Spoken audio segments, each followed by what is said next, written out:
Orion is getting ready to launch.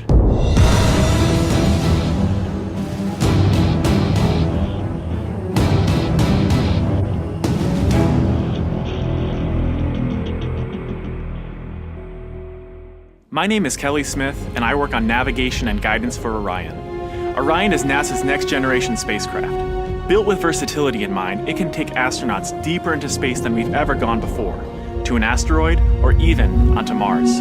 For these missions, Orion has to be one tough spacecraft, withstanding high speeds, searing temperatures, and extreme radiation. Before we can send astronauts into space on Orion, we have to test all of its systems. And there's only one way to know if we got it right: fly it in space. For Orion's first flight, no astronauts will be aboard. The spacecraft is loaded with sensors to record and measure all aspects of the flight in every detail. It all begins with launch aboard a Delta IV Heavy rocket.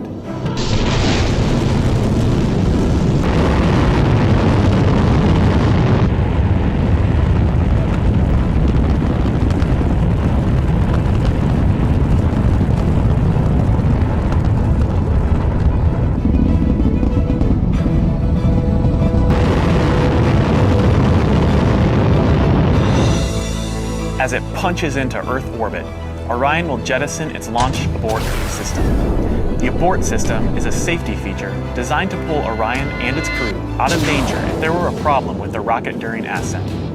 Orion's journey is just beginning. As the spacecraft and the upper stage begin their first lap around Earth, Mission Control in Houston is monitoring the progress of the flight. Orion's over 100 miles up and going about 17,000 miles per hour. Just as it passes over the Indian Ocean, we lose communication.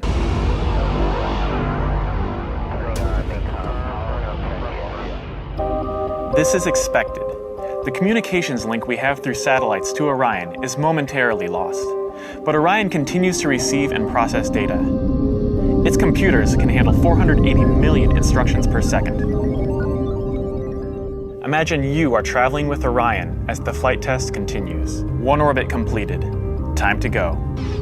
The upper stage of the rocket fires again. Like the setup for a roller coaster ride, this is the big climb we've been waiting for. We are headed 3,600 miles above Earth. 15 times higher from the planet than the International Space Station. As we get further away from Earth, we'll pass through the Van Allen belts, an area of dangerous radiation.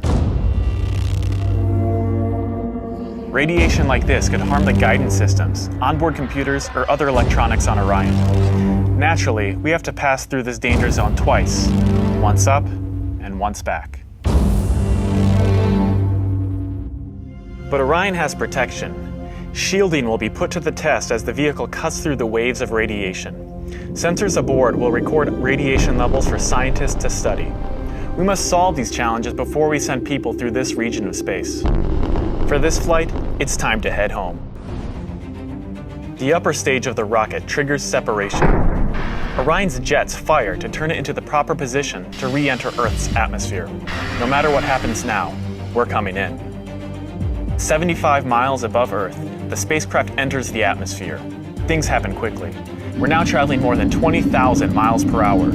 Air particles pushed out of the way heat up. An envelope of hot plasma surrounds the vehicle as it plummets towards Earth.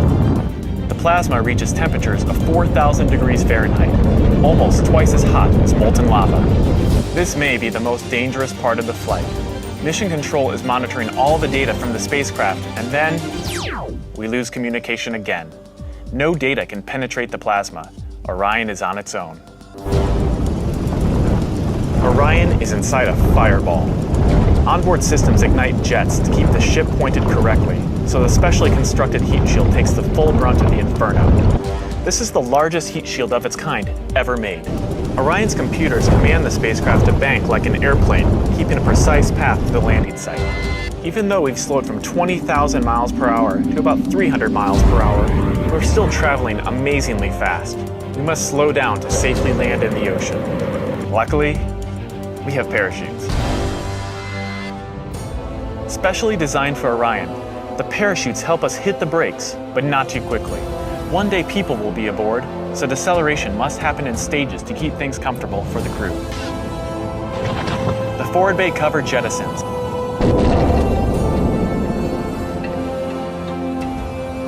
Two drogue chutes deploy and slow the returning spacecraft down to 175 miles per hour.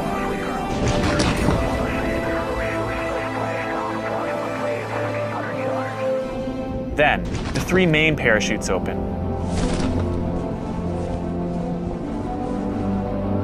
Once fully engaged, this canopy would cover an American football field.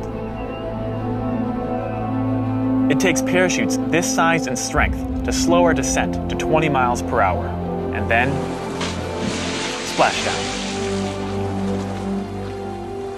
For this first flight, we won't have astronauts inside, but we still have some very precious cargo. The flight data from this mission is stored inside the Orion spacecraft. While our flight might be over, there is still a lot of work to do. Onboard sensors recorded every detail, from launch to flying in space, to re-entry to landing.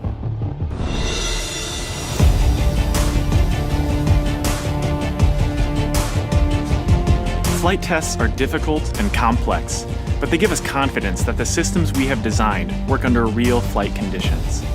It's great to be a part of this first space flight for Orion, and we're looking forward to beginning a new chapter in human space exploration.